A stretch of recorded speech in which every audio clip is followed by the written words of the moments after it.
Purchase your tracks today.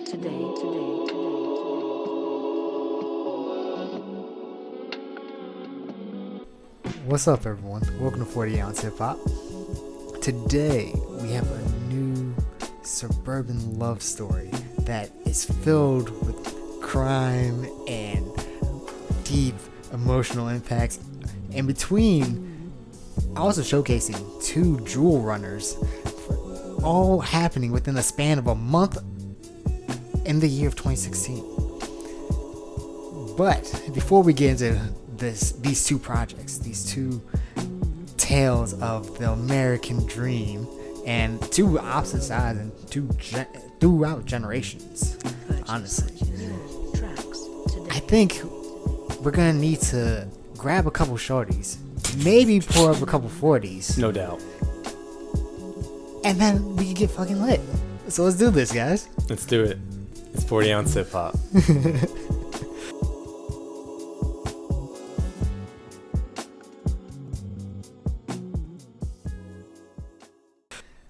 Alright. So first on the list today. Yep, number 12. We're creeping up on the top 10. We got albums 12 and 11 today. So pretty exciting. Yeah, it's gonna be crazy once you get top 10, honestly. But I think our number 12 pick, this album is gonna be, I think, maybe some shock to a few people. It's definitely gonna be, but I think if you haven't heard it before, or if you had, I think upon discussing it further, I think we'd be able to see pretty well why we chose this and why this album is an album that could stand the test of time. And the title, as it says, American Boyfriend, a Suburban Love Story. Yeah, we haven't really said the title I yet, know, so exactly. But we were leaving them hanging. Yeah, man, had to build the tension, because this album, Kevin Abstract, from the artist Kevin Abstract, member of Brockhampton, and who released this on November 18th, 2016, is the second studio album, because he had an MTV before this. It is filled with tension and filled with angst and filled with a lot of raw emotion that really makes for a compelling tale, honestly. And also Kevin Abstract, going by his actual name, Clifford Ian Simpson. But he goes by just Ian, right? Yeah, he usually just goes by Ian. If you haven't heard of him before, he is currently 23. But at the time of this release, he was only 20. He is an American rapper, singer, songwriter, director, and he is a founding member of the group Brockhampton. He also is honestly the second youngest person on our list, isn't he? Or is he currently the youngest person on our list? I think he is the youngest. He's the youngest. Second youngest would be if we had 1999. Yeah, in the honorable mentions, we said Joey Badass, who was 17, which it's mind-boggling that a 17-year-old could make 1999. But it's almost just as mind-boggling that a 20-year-old can make American Boyfriend, like you said, with just how layered with emotion this album is. Yeah, I don't know if I'm gonna call it like a mature album from a 20-year-old, because it's speaking from his life experience. But it's crazy thinking a 20-year-old, who, like you said, at the time of release is the youngest age in our list, I believe. A 20-year-old made this album. Yeah, which is mind-boggling in the quality of it, but the content of it, I think, it makes sense in the context of what was going on in his life during that time, and what he had to go through growing up to even get to this point.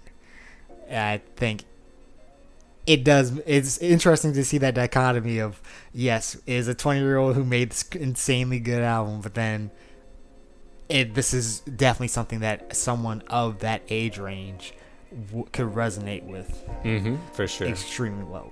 I think a lot of people could, because it tackles topics of family, sexuality, identity in general, and honestly societal norms. And just it's really which could perpetuate and is very, very prominent in today's day and age. Yeah, even race and growing up without a dad. Yeah.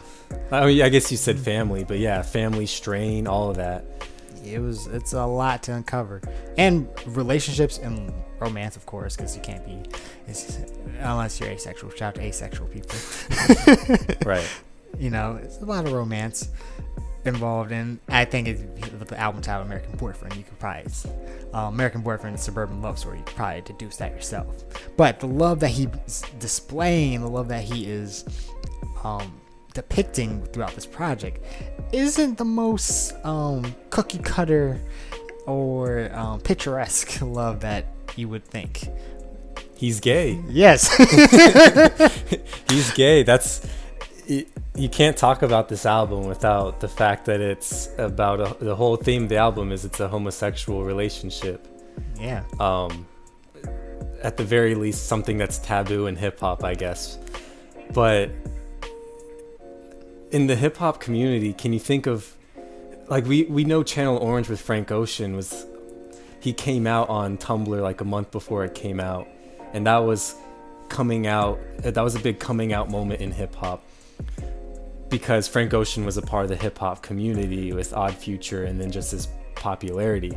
But like, this album straight up is about his homosexual relationship. Well, I guess it's semi-autobiographical because it's about a character that he made up. I guess Helmet Boy is what people call him based off the music video, and I think Summer LaBeouf is the football player type character, which is hilarious that he calls him Summer LaBeouf considering his infatuation with Shia LaBeouf. Yeah. A little creepy, I guess. I don't know. Yeah, because I watched the Rick Rubin interview, and he's talking about, like, they have the Friday therapy sessions, and, like, Shia LaBeouf, like, comes over there every Friday. And it was like, yeah, so it's interesting because, like, 12-year-old me is like, oh my god, this is Shia LaBeouf. Yeah. And then now I'm like, this dude just in my kitchen. Isn't Shia LaBeouf writing a script as a Kevin Abstract biography movie? I think so. Yeah. Anyways. The fact that this is about a gay relationship and that Kevin Abstract is announcing to the world that he is gay, it's crazy. And the only thing that maybe gets lost in history, or that made us not appreciate it as much at the time that it came out, is the fact that he wasn't super famous yet when he released this album. Because I guess when Frank Ocean did Channel Orange, it was like he was super famous, so it was a big deal. But this, a lot of people probably didn't really give this a full, close listen until after they heard the Saturations with Brockhampton, right? No, most definitely. I think it was making rounds, and but it wasn't nearly as present or nearly as promoted until people really started taking notice to the Saturation projects and like that flowing around. And I guess even with songs like Star from Saturation, once you hear one of the bars on there, it's like, oh wait, time out, what? Right. And he's like, is he joking? Is it really? And then you go back to this American Boyfriend, you're like, oh wow, he had like a whole album about his coming out and his struggles with his dealing with society, his family, and just emotional turmoil as a young gay black man. So yeah, early on you mentioned that it might be a shock to some people that it's on its list. So on the list because of maybe its lack of popularity at the time of release. I don't think it's really undebatable how popular it is now. Yeah. Since then, because of what Brockhampton has become. But I guess we should, talk about how we were introduced to this album specifically. I know for me, I already knew who Kevin Abstract was a little bit before the Saturation trilogy came out. And the only reason why I knew who he was because of a thread on the Rap Genius forum titled, If you like X, listen to Y music recommendation. And I even looked it up the other day because I remember the thread very clearly. So I looked it up the other day and I went back to it. And the thread was from January January something 2017. So maybe 2 months or a little less than 2 months after, probably a little less than 2 months after American Boyfriend came out. Right. And I discovered a good bit of music from that thread. Like, I remember Sonder and Brent Fayez and John Gibbs, and of course Kevin Abstract. Like, those were all guys on that forum thread that I discovered their music from. So pretty important thread for me to find that one day in January 2017. But the exact quote that I found on the thread: "If you like Cuddy, check out Kevin Abstract." And so, of course, that catches my attention. A few other comments piggyback on that with that comparison and say the same thing. One person linked a music video to the song Echo, which was on American Boyfriend. And I listened to that and I thought it was really good. Another person made the comparison: if you like Frank Ocean, listen to Kevin Abstract. Of course, that gets your attention. Look, in retrospect, I don't know if I guess the sound, the blending of rap and R&B probably. And then, so yeah, I saw the music videos and listened to the songs for Echo and Empty, and I enjoyed them greatly, but I never took the time to listen to his solo album in full. You know how it is. You put stuff on the to-do list, you never listen to it.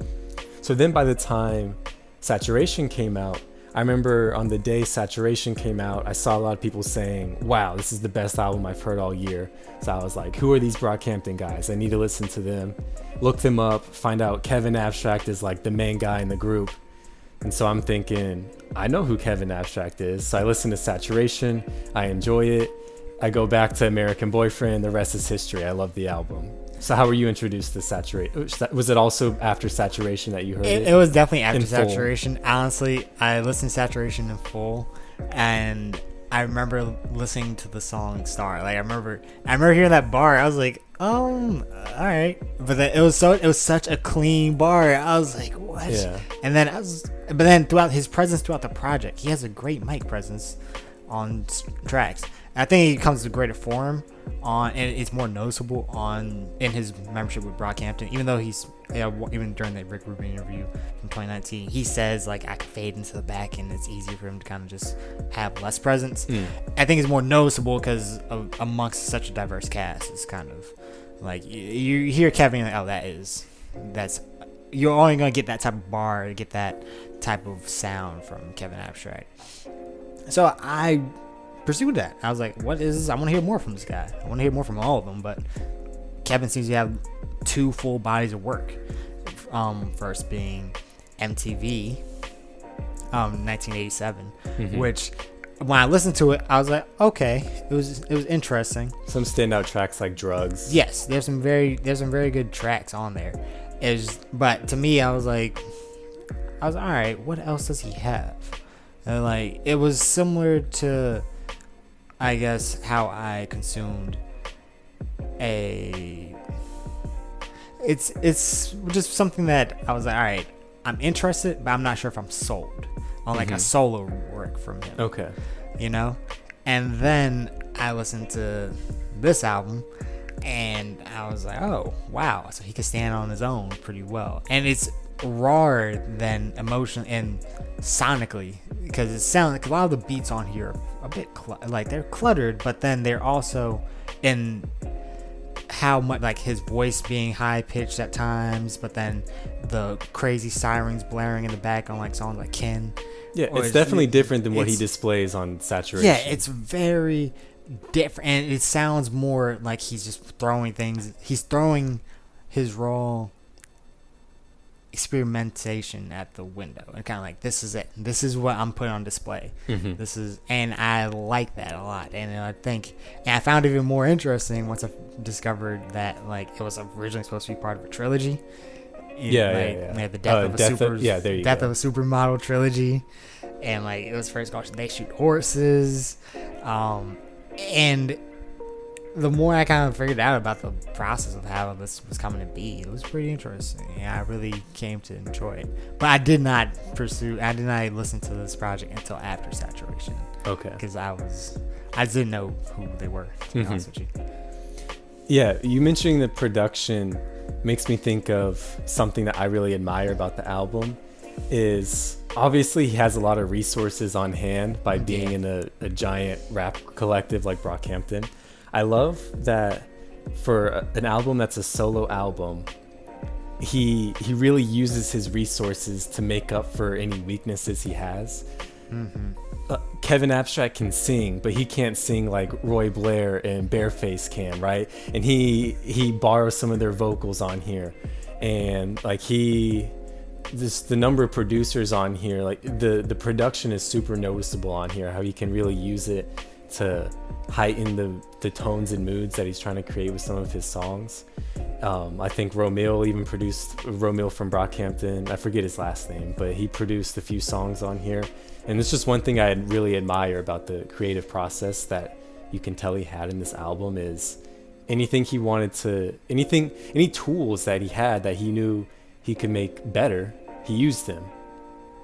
Yeah, I definitely, and that was the cool thing about this project to me. Going back to it after listening to Saturation, it was like I could tell, because from MTV 1987, I could tell that he was still formulating sound pretty well. And then on this project, it's still very experimental, like towards comparatively to what he has on Brockhampton. But polished. Yes, but it's far more polished. He has a theme, a recurring theme throughout the project. He is more guided and focused throughout this whole project. And I think his musical direction that he chooses to, like instrumentation wise, is very apparent on here. Like he wants that, on song Empty, he wants you to feel like it's almost claustrophobic. He wants you to feel like that hollow echo in the background. But then on 17, it sounds like, even though he's talking about some shitty things, it's wholesome sounding. Yes, it still sounds like, oh, I'm still naive. I am still susceptible. I'm still green behind the ears. I have hope for the world. But then as the album kind of progresses, like, and then the next song is Brink, right? And Brink's another dark one. Yeah, Brokeback Mountain outro and stuff. He shows a lot of fluctuation in sound, but you could tell it's purposeful. Nothing is like, oh, this is just a careless, misguided, or like, oh, I don't even know what. He has that direction, and he has that he has the idea of a central theme that I think he didn't have on MTV 1987 as well. He couldn't produce as well. And I think also his rapping ability and his singing ability, like the interchanging of that mid-song, because like even on 17, the pre-chorus is just do it all again, do it all, and it's a pretty simple song, but the verses, it's concise, it's good. Hey dog, got some problems we could run away from, search for a tree that you can hang on, stay down. It's just like, he's getting more technically sound. He's gone, and that technical base and foundation carried over very well into what he would later do with Saturation. And I think it was, and even later on with Arizona Baby. Yeah, the simple chorus structure that he has on here with just like one line but repeating it, but making it catchy, but the message of it is very clear and effective. That's definitely a carryover I see into his Brockhampton stuff.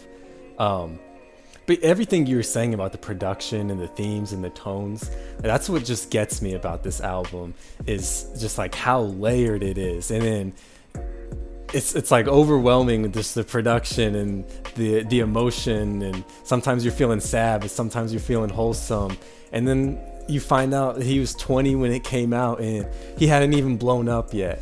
Yeah. Have you ever heard an album this good from someone who hadn't even blown up yet? It blows my mind. I'm like, man, yeah, he did this at 20 before he had the backing of like a big fan. I mean, he was getting big, but he wasn't what he is now. Nah, it's remarkable to me.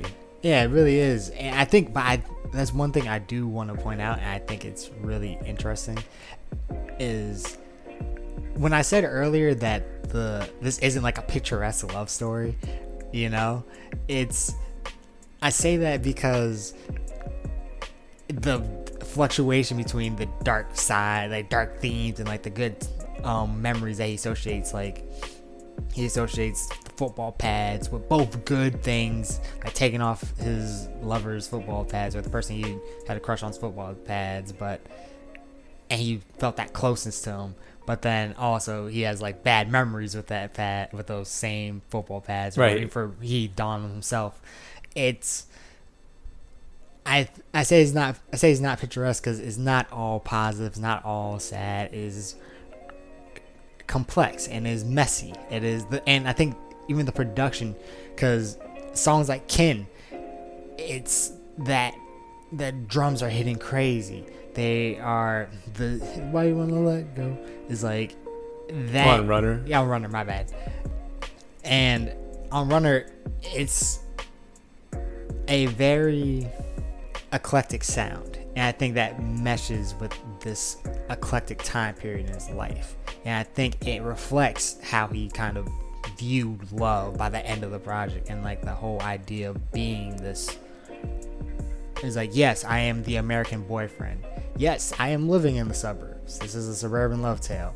It should be simple, but it's not, it can't be. And for me, I love the line is like my boyfriend's racist, his parents homophobic. He still loves this person, he still has affection for this person, but then it's like, yeah, this whole situation is ass. This is a horrible thing to be in. But it's something relatable. It's something that everyone can kind of, not everyone, but if you've been in situations like that, you could kind of gravitate towards. Yeah. And coming that from a 20-year-old to be that self-aware of their situation, and to really have that, it's subjective in like certain things, but it is also objective to be like, yeah, I see where I fell off, I see where I had these moments of like that were shaky. I could tell this, I could share this with the world in such a clear manner that anyone could kind of absorb the knowledge that, wow, that was powerful.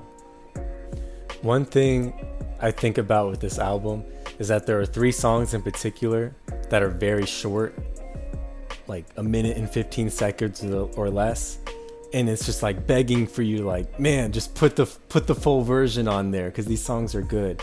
And I never really thought about it that way until I realized that Kin, which is a really good song on here but very short, Kin has a full version on SoundCloud. Yeah. And so it kind of always got me thinking, what if songs like Friendship or June 29th, which June 29th is one of my favorite songs on the album, but like it can't be my favorite because it's only 50 seconds long or whatever.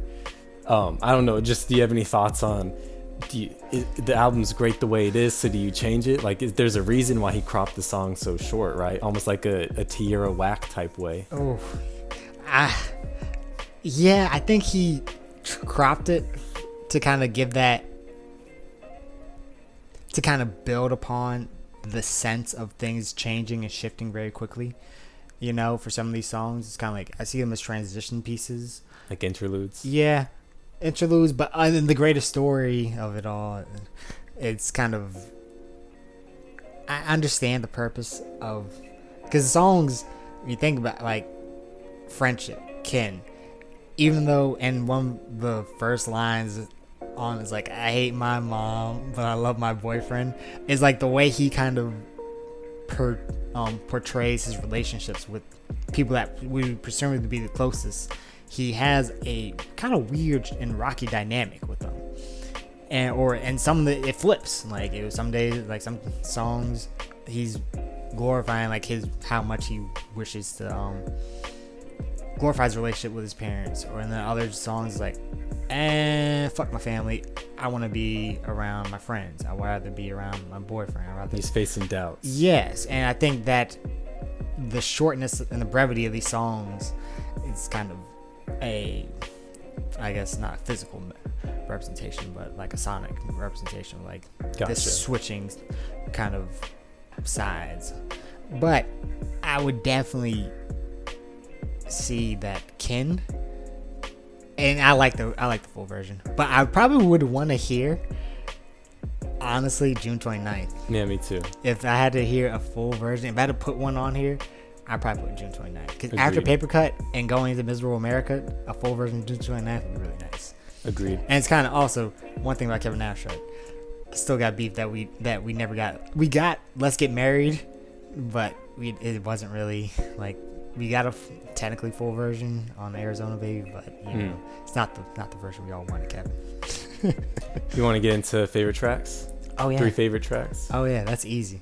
Well, it wasn't easy at first, but my 3 favorite are Empty, Empty, 17, and American Boyfriend. Okay, we have 2 overlap. I was actually going because I had Miserable America on there for a little bit, and I really like Tattoo. I do like I'm Tattoo and Paper Cut, all great songs, but it's just Empty and 17. The way that started off and that first little flip between those 2 songs, beautiful. And I think in American Boyfriend, those 3 songs I think personify, or I guess not personify, but encapsulate everything that this album has to offer. And I think the best way to describe this album is the album's filled with angst. It is filled with emotion. It's filled with a lot of self-reflection, but in a very volatile way. But instrumentation wise, it sounds like something out of a musical at times, and it sounds theatrical. He makes the suburban life and the tale of a young person of color trying to dealing with their identity seem, even though that's something that happens to millions of people every day, he makes it seem like it's bigger than life, and it makes it sound grand. And it's almost like the angst. It's almost like the darker version of like a High School Musical soundtrack. Okay, and that's why I feel like this album is, and those 3 songs kind of encapsulate that. The switching moments, the things that the relationships. I feel like those 3 make this sound like, oh, well, this is a darker, more artistic High School Musical. Yeah. So 17 and American Boyfriend were the 2 overlapped ones I have with you. Right. For American Boyfriend, it's just the super dreamy sound, like one of the most mesmerizing songs I've ever heard. Bareface's vocals in the background with that, for sure. Collabs with Kevin's crazy. It's just it's pretty dark lyrics, but then you're just listening to it, and it's this really dreamy, mesmerizing song that you can kind of get lost into while listening to. And you got Bareface on the chorus, and then the outro comes in and with the guitar, and it gets pretty groovy, and, yes. And just Kevin with the "You're My." It's just such a fun song to listen to. 17's probably my favorite when it just comes to like what you said, what the album really encapsulates. It's about being in a relationship, even though it can be hard, being a black gay teenager, being in a relationship, but despite how hard it can be, he'd do it all again. And like, man, just what a wholesome lovey-dovey song. It's super wholesome. And then the one we didn't have overlapping was Yellow for me. Yellow is one of the prettiest sounding songs I think I've ever heard. It's just super, I don't know what the correct word to describe it is. For American Boyfriend, it's mesmerizing. For Yellow, the best song I could think of to describe it. Oh, and for 17, it's wholesome. Yeah. But for Yellow, it's pretty. Like, it's just a very pretty sounding song. I don't know how, like, listen to it if you haven't heard it, but you'll agree with me. Just really nice production with a catchy chorus. I don't really know what the verses are about. The lyrics are kind of all over the place, but I'm cool with that, because you know what? It's up to you to make your personal connection to the song, because it's Kevin's personal connection to the lyrics with however he interprets yellow, and whatever identification he has with yellow. I know some people say that yellow is the hair color of the football player, Summer LaBeouf. Yeah. That's one interpretation I've heard, and that's why he's so obsessed with the color yellow in this song. And then I know when we talked about Days Before Rodeo, I mentioned that Drugs You Should Try as one of my favorite outros to a song. The outro to Yellow is up there for my all-time favorites. I could definitely respect that, because I do like Yellow. Yellow grew on me. That's the funny thing. At first, I didn't really like Yellow. Like, even though it was pretty, I was like, because I couldn't lyrically. I was like, what the hell? It's all over the place. Yeah. But one thing I noticed when revisiting American Boyfriend actually is like, also going to like the messiness, I guess, of like the relationship and like how kind of dealing with life is. His delivery in like a lot of the songs, it's almost like he's slurring his words, and kind of like, and a lot of, like you said, the dark topics and dark bars that just interspersed in just these beautiful sounding instrumentals like on Yellow. It's like, if you really love me, you gotta sacrifice it, baby. It's like, if the trees were yellow, that would cure my heartbreak. Memories fade. It's like, but when he's doing this and the way his flow is, it's jarring, but in a good way. It's a cool yellow. Yeah. It's a cool expression, you know? And, you know, American Boyfriend is like that song is really, I love how, even though the song's called American Boyfriend, and even though how beautiful it is, it's like, if my parents are gonna kill me, but at least I'll be on TV. It's like, that is the most, that is some young, that's some wild shit. I don't even know what to, that's but it's something that is like, the desperation kind of be acknowledged, and the feeling of finding purpose and identity. And it's kind of like, he's like, yeah, I'm the American boyfriend. I am this. I may die, but fuck it. This is it. And I love that. I love seeing and hearing that, being that rawness, and just like, this is my desire. This is how I feel. Deal with it. All right. I think that wraps it up for American Boyfriend. Yeah, man, go listen to it. Don't be homophobic. Yeah.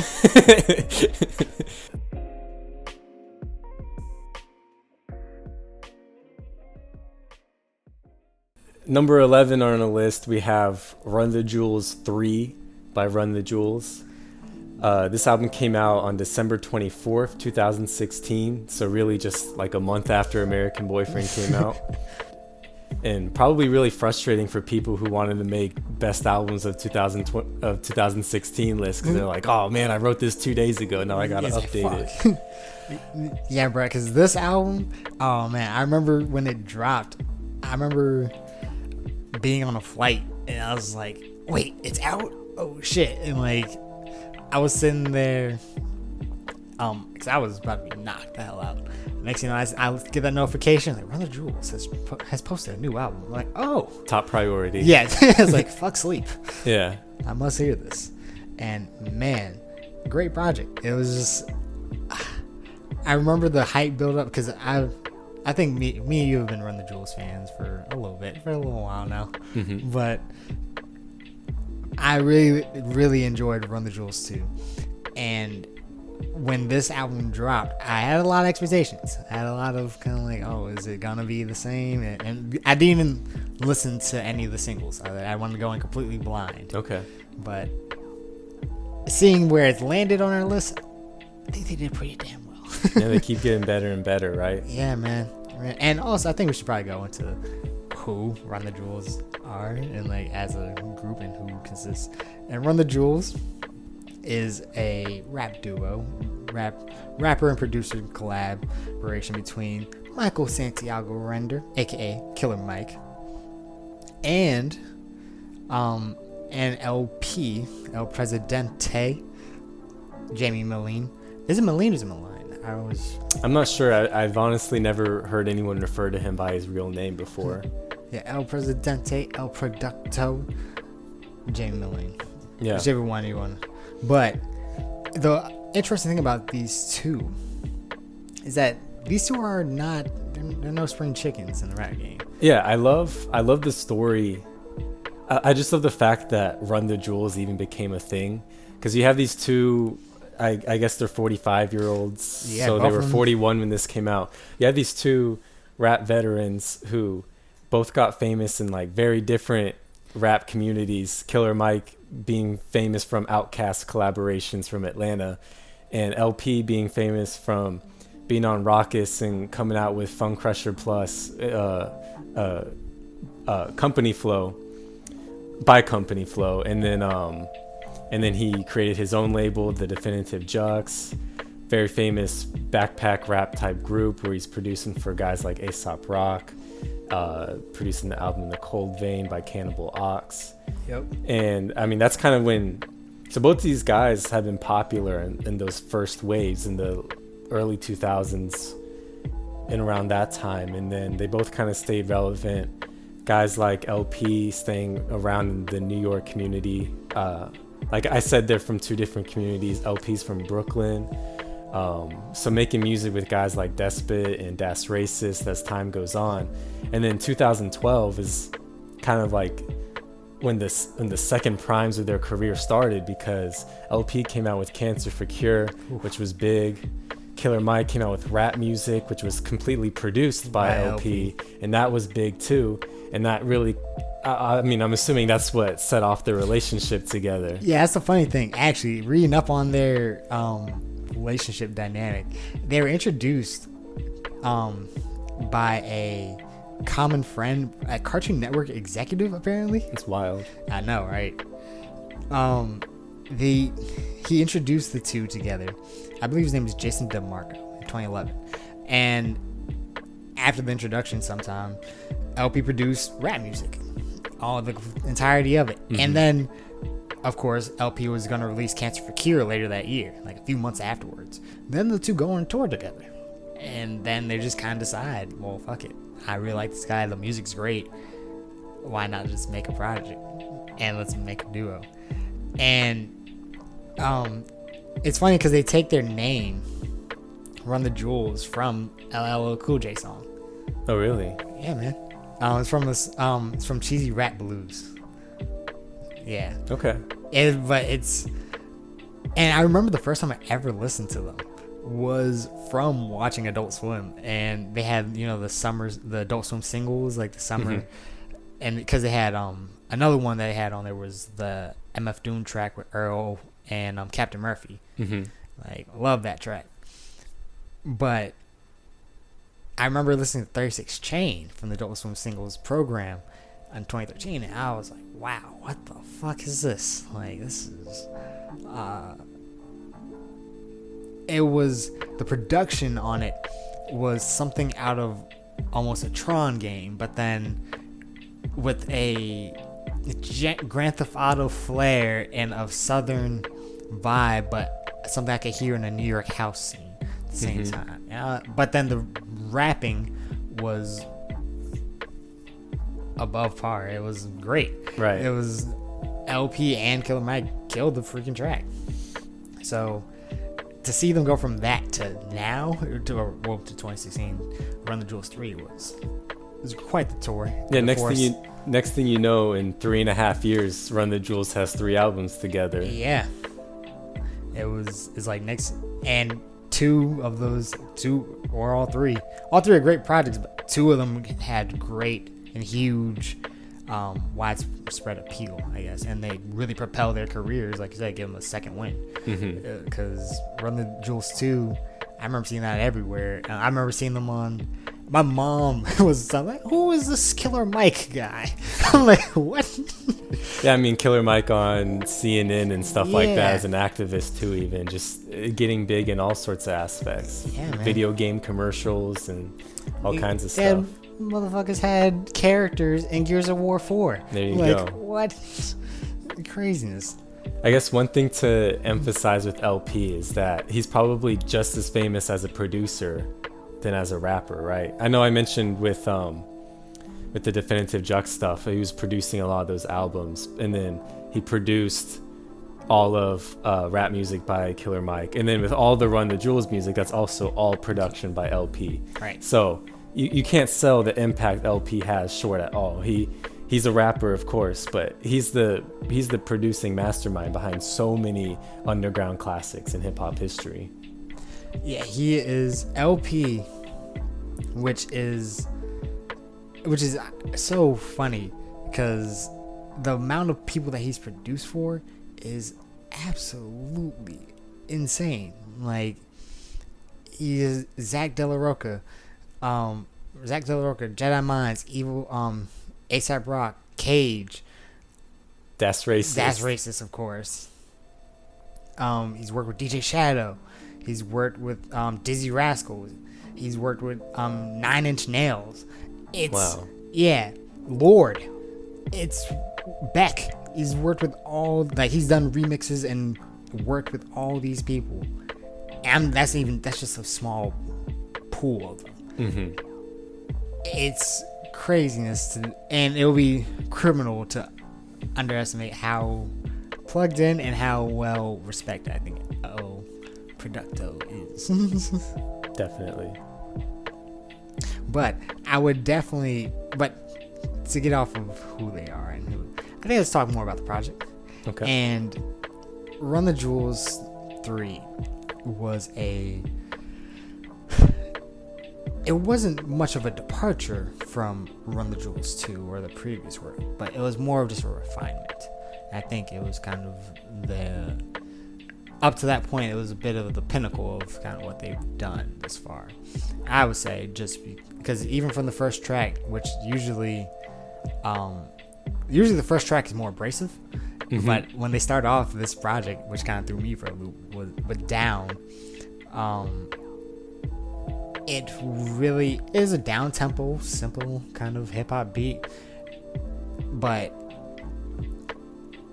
the lyrics in it and the synthesis and the not synthesis but synergy that they had on it felt like they didn't skip a beat. And even though it was very even though it was a departure from how they started off everything else, instead of that abrasive attitude, that super bombastic approach to starting off an album, it was a bit introspective. Like, I hope it's like the song's like I hope has hopes. It's like they has references to like 25 Liars on the Dresser, Pound of That Pressure, yeah. And then Jamie is like, yo, we're gonna need a bigger boat, boys, you're in trouble. He's like, it's a calm before the storm, because when that second track hits, yeah, I mean the rest of the album, yeah, when Talk to Me hits, boy, they hit the ground fucking running. Yeah. The beat, I remember first seeing that track on the Black Panther teaser trailer during the NBA Finals, and I was like, what the hell is this? Yeah. And it seems like they took what they did from Run the Jewels 2 and Run the Jewels. It seems like for each project that they progressively got more and more abrasive and more free in like what they are gonna say, what they have lyrical content to produce and put out there, and they kind of started to take on this persona like onto a greater scale. Like even in the verse 1 of Legend has like, we returned from the depths of the Badlands with a gun and a knife in our waistband, went to war with devil and shade tan. It's like he wore a bad toupee and a spray tan. It's like, yeah. What? They took their strengths of being good at abrasive, being good at introspective, and just said, how about we just do that for the whole album? That's what it feels like to me. Pretty much. It was like, it's like, we're going to take everything lyrically that we know that we are capable of, and put it on 10 for the whole album. But production wise, I would say they switched things up pretty well, and even flow wise, they definitely switched things up, because a track, the fourth track called Ticketron, Killer Mike was dabbling in a totally different flow than that you previously seen on other Run the Jewel projects, like on his last verse with the whole is like, I'm the Sama Lama Duma Lama Danger Dick or Do Your Mama. Yeah, the way he switches like, oh man. To this day, craziness. And then the LP line on that song too, he's like, I do push-ups on the edge of cliffs, or I do push-ups naked on the edge of cliffs, something like that. Yes. He's like, sip pure venom, skipped away grinning. It's like, what? Yeah. Oh, what the fuck? It's and I love the crassness and how, because one of my favorite songs of RTJ2 was All Due Respect, and which I suggest anyone who has not heard that track, please go listen to it and play it in the loudest vicinity that you can. You will not regret it. But even just how they intermittent, instead of kind of dedicating like whole verses to it, or like whole flow schemes, a bass centered around like a certain theme, they could flip between different things, and they sound more comfortable on this project. And one of the verses I always love to point to is like, beg your pardon, run the jewels, live at the garden, last two pilots alive, still Yargan. Is like, it's still kind of like the tongue-in-cheekness, and like her ass my religion, her love's why I'm living, is life's a shit NATO, the smoke my umbrella is like, what? Yeah, it's super crazy. It's super crazy and out of pocket lines, but the creativity behind it and the ability to interweave it to the point that it doesn't seem tongue-in-cheek, and it doesn't seem, it's crass, but it's still classy in how you did it, and like the technique behind it to even make it flow so well is beautiful. It's beautiful to watch, and it shows their true it really re-emphasizes to the world, like, yeah, we are MCs, we've been doing this for over 20 something years in this game, so we can maneuver however the hell we want to. I think that was like the big thing with this whole project, even with other songs that change the production, similar to like Panther Like a Panther or Oh Mama, is like a crazy sounding, almost, I wouldn't even say, almost like a West Coast slab type sound to it. Yeah, the beats on Don't Get Captured, Thieves, 2100. Yeah. LP has some really highlight beats on this tape. Yeah, LP, and it's funny because on Don't Get Captured, and Thieves for that matter, it is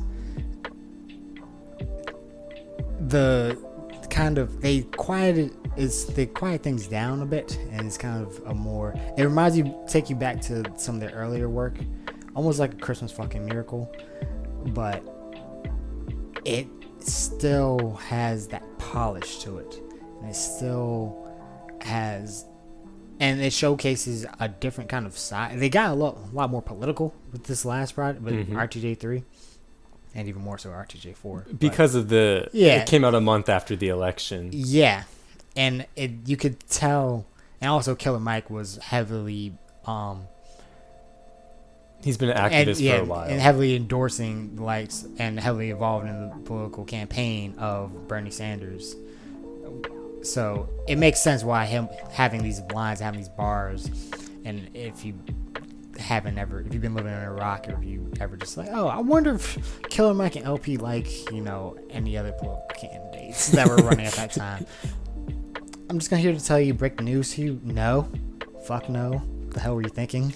They're not Kanye West when it comes to supporting our current president.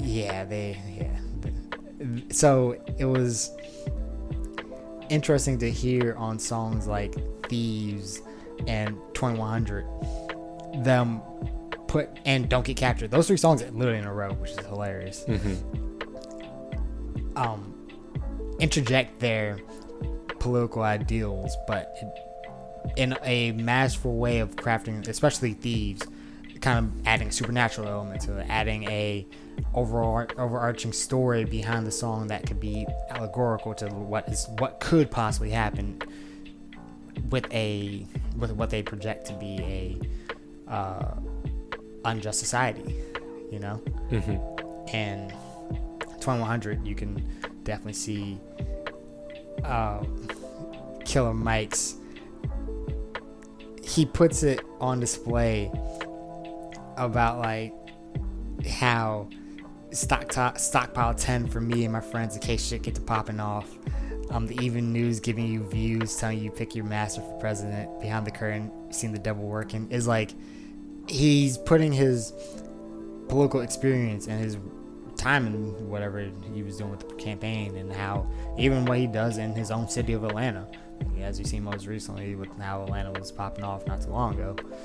He was on there as a voice of reason. It was like it's cool to see him be able to weave this in such a masterful way with these bars, with these, and keep it fresh, you know, because now it would have been like 2 or 3 albums. He's been doing his activism for long before Run the Jewels has been a thing, but with this newfound platform, newfound second wind of things, him and LP have a better way of kind of promoting it. I know what you're trying to say.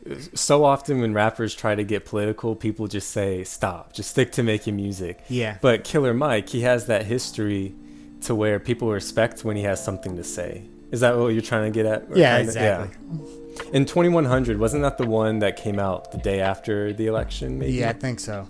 I know it was because that was a single, right? And I know. Yeah, it was the day after the election was held. Okay. And it was supposed to be like calming the negativity. Yeah. You want to get into favorite tracks now? Yeah, man. Do you want to go first, or do you want? Yeah, I guess you went first last time. So, I had "Talk to Me," which you kind of talked about earlier as the second track that, you thought we weren't going to be abrasive? Well, okay, here it is. So I had "Talk to Me." I had "Legend Has It." And I thought about having 2100 as my third favorite, but then I realized, oh man, that's going to be all 3 singles. And I did that with Taboo. I don't want to do that again. So I'm like, so there's a couple other candidates I had for number 3. So I went with Everybody Stay Calm. Everybody Stay Calm is just like a great, kind of like a more standard hip hop track, like your standard hip hop going back and forth. And the beat isn't super experimental, but it still definitely slaps. And just the bars they had in that song I loved. And then with Legend Has It, just the flows that they display in that song, like it makes you have the stank face when you listen to it. Like we are the murderers pair that went to jail and we murdered the murderers there. And he just keeps that same flow throughout the song, and you're just like, dude, keep going. And then they have the RTJ chants kind of 2/3 of the way into the song, and then they come back with their final verses. And when the final verses start after those chants, and then the extra layer to the beat kicks in, that's probably my favorite song on here is Legend Has It. And then yeah, Talk to Me and Everybody Stay Calm. Whew. What about you? That's crazy. We have because Legend Has It. That was my number 3. Okay, so one overlap? No, I changed it. Oh. Because, all right, so the 2 no doubt picks for my top 3 have always, because the 2 that always hit me the most, and when I heard this project, was Report to the Shareholders / Kill Your Masters and Thursday in the Danger Room. Okay. Because those are 2 songs that I did not, well, at least Thursday in the Danger Room. I should have expected something like that, but how well it went, like LP's verse about like his dying friend and whatnot, like how do you look in the eyes of a friend and not cry when you know that they're dying? How do you feel about yourself when you know that sometimes you wish that they were gone? It's like, that is a heavy ass line, and that is something I don't think most people would ever be able to, whoever really want to put in a track. Mm-hmm. But that's something that you have enough kind of comfortability in yourself and kind of where you're coming from and your place in the game, the rap game. You'd be like, I can do this, I'm gonna say this. And also I think having that juxtaposed to Killer Mike's verse about his friend getting killed, like so my homie's name will mean something more than the nigga that got killed for a chain, is like, it was a powerful and heavy song, and I think it was a masterful storytelling and depiction and imagery that they were providing to the audience throughout that whole song with Thursday and Jane and the Kamasi Washington, because I really like Kamasi Washington. His sax in the background, excellent, beautiful. And it just added to the tension and the rising almost. It just added soul to the project and to the song in a different. Instead of them being the jewel runners and them being on like the race event, they had to be in like a vulnerable position in that song. And it was interesting to hear them kind of speak from that. Like, hey, I hope you learn. I hope you do this. Like, I'm glad my friend's still here. So you had Legend Has It, but you replaced it? I replaced it. Okay. With Call Ticketron, which is it just because that Call Ticketron, which is interesting because I had Legend Has It for a long time, but the more and more I play that live from the garden, like I don't get tired of that beat. That beat is ridiculous. It sounds like something from the 80s. It sounds like a love letter to it sounds like something that could have been on Cancer for the Cure. Mm-hmm. I agree. But he was like, nah, this is too damn good. I love the way they transition from the chorus to the verses, where they keep the rhyme scheme going to start off the verse with the garden rhyme scheme. Yes. I love that. And I love how they interchange between the hook and their verses and how they bounce it. Like, is it begging your pardon? Run the jewels a lot. And like, I've said that whole verse, the third verse from LP, craziness, excellent. But then the verse with Killer Mike at the end, how he switched up the flow, it was refreshing to hear on the Run the Jewels part. Just to have, like, got head, watch Vice at her home in Decatur, and full clip, and then LP had a little pause there. I think it was a great example of how two artists have gotten so comfortable with working with one another, and I think it was a maturation of their sound as well, because now it's like, okay, I told you, like, one of the first songs I ever heard from was 36 Inch Chain, and then next thing you know, how electronic sounding and how it fused and genre bended, but this was like a cool and an adaptation of that sound to me. And then, of course, Report to the Shareholders, Kill Your Masters. Go listen to that song, people. It pretty much was the setup and the ultimate setup for RTJ4, and also like encapsulated pretty much what all they felt like at the end of the. It really said it like, all right, this might be the end. Maybe this is the last RTJ. Maybe this isn't. But I'm gonna let you guys know we're going out on top. And it was the cool, and both of their verses, the flows, like, I always love the Mike line. Is like, oh, Mike said you're a acting like Mike said you a bitch to every writer who wrote it misquoted. Mike says you a bitch, you a bitch, you a bitch. It's like, what? Specifically 3 times. Yes. Yeah. Excellent. And then I love the vulnerability and the kind of just open transparency of LP with like, hey, when I started this band, I didn't have no plans. I didn't see no arc. Just run with the craft. Run with the craft.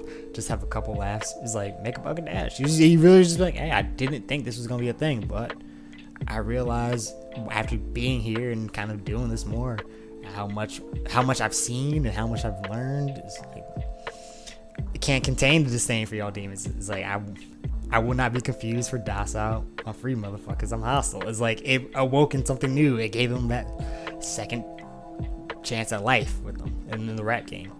So I love that verse, and I love that. I love the song, and part 2, Kill Your Masters. I just love how fucking chaotic, and it sounds like the end of the world, but it's the perfect like conclusion. Yes. Yeah. It's like, all right, we gave you the PC stuff, we gave you the how we should go out, you know. But now we're gonna go out with a fucking blaze of glory. And we're gonna bring in Zach De La Rocha from Rage Against the Machine fame and cap off the whole project. All right, before we wrap up, I got one question for you, just because I know how big of a RTJ fan you are. Right. By the time this episode is released, Run the Jewels 4 will be about 2 months old. Right. Which one's better? Because, it's not in this decade, so you can kind of talk about the fourth one and compare it if you want. I see, that's the thing. I've been trying to figure that out because I've been playing it a lot, but I'm trying. I feel like the advantage Run the Jewels 3 has over RTJ 4 in my eyes right now is that I've sat with RTJ 3 longer. Mm-hmm. And RTJ 4, I think is